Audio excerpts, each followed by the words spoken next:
Tollywood super star Mahesh Babu, Rajamouli కాంబినేషన్‌లో తెరకెక్కుతున్న 'ఎస్ఎస్ఎంబీ 29' మరికొద్ది రోజుల్లో సెట్స్ పైకి వెళ్లనుంది. ఈ సినిమా కోసం కఠోరమైన శిక్షలను పొందుతున్నాడు మహేష్. ఈ చిత్రానికి సంబంధించిన కీలక వివరాలు గోప్యంగా ఉన్నప్పటికీ, ఈ చిత్రం కోసం అంతర్జాతీయ నటిని ఎంపిక చేసినట్లు పుకార్లు వస్తున్నాయి. ఆస్ట్రేలియాకు చెందిన క్రిస్ హెమ్స్వర్త్ 'ఎస్ఎస్ఎంబీ 29' ప్రాజెక్టులో భాగం కానున్నట్లు తెలుస్తుంది. హాలీవుడ్ చిత్రాల్లో ఆయన చాలా పాపులర్ యాక్టర్.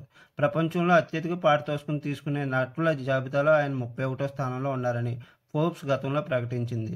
2011లో థోర్ చిత్రం ద్వారా ఆయనకు భారత్లో కూడా విపరీతమైన క్రేజ్ దక్కింది.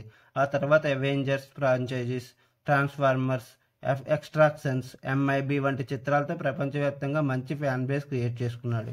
అలాంటి హీరోను 'ఎస్ఎస్ఎంబీ 29' ప్రాజెక్టులోకి రాజమౌళి రానున్నట్లు వార్తలు వస్తున్నాయి. ఇందులో ఎంతవరకు నిజం ఉందో తెలియదు కానీ, ఇదే నిజం అయితే మహేష్ సినిమా హాలీవుడ్లో దుమ్ము రేపడం ఖాయమని చెప్పొచ్చు. ఎస్ఎస్ రాజమౌళి అంతర్జాతీయ స్థాయిలో దర్శకుడిగా ఆయనకు గుర్తింపు ఉంది. 'బాహుబలి' ఫ్రాంచైజీతో పాటు 'త్రిబుల్ ఆర్' వరకు బ్యాక్ టు బ్యాక్ హిట్లు కొట్టాడు. 'త్రిబుల్ ఆర్' కోసం విదేశీ నటులను ఆయన ఎంచుకున్న విషయం తెలిసిందే.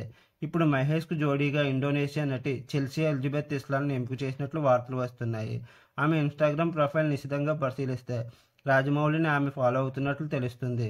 'ఎస్ఎస్ఎంబీ 29' రచయిత విజయేంద్ర ప్రసాద్ ఈ చిత్రానికి సంబంధించిన స్క్రిప్ట్ను లాక్ చేయబడిందని, ఇది ఈ ఏడాదిలో షూటింగ్ ప్రారంభం అవుతుందని ఆయన ప్రకటించిన విషయం తెలిసిందే. మీకు నా వీడియో నచ్చినట్లయితే లైక్ చేయండి, షేర్ చేయండి, సబ్స్క్రైబ్ చేయండి, కామెంట్ చేయడం మర్చిపోవద్దు. Thank you.